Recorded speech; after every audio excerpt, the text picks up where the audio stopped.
चला आज जेवूया कोल्हापुरात पहिल्यांदाच मिळणाऱ्या उपवासाच्या थाळीसोबत स्पेशल व्हेज थाळ्या. Good afternoon foodies. आपल्या कोल्हापुरामध्ये मटन चिकनचे भरपूर हॉटेल आहेत आणि व्हेजला खूप कमी ऑप्शन आहेत. म्हणून मी आलो आहे या व्हेज शाकंभरी भोजनालयाला. या ठिकाणी तुम्हाला प्रसिद्ध अशा महाराष्ट्रीयन व्हेज थाळ्या मिळतील आणि हे शाकंभरी भोजनालय महिलांकडूनच चालवलं जाते. तर यांच्या या प्रयत्नाला नक्की सपोर्ट करा.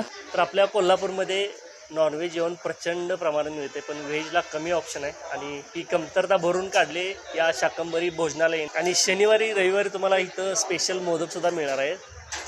इथं मिळणारी स्पेशल पुरणपोळी थाळी मस्ट ट्राय आहे. इथं मिळणाऱ्या स्पेशल थाळीला लय भारी स्वाद आहे आणि कोल्हापुरात कुठेही न मिळणारी ही स्पेशल उपवास थाळी लय भारी चवीची आहे. झुणका भाकर थाळी ती सुद्धा इथं खूप छान चवीची आहे. मंडळी, कमी किमतीत उत्तम प्रतीचं जेवण जेवण्यासाठी नक्की या शाकंभरी भोजनालयाला भेट द्या.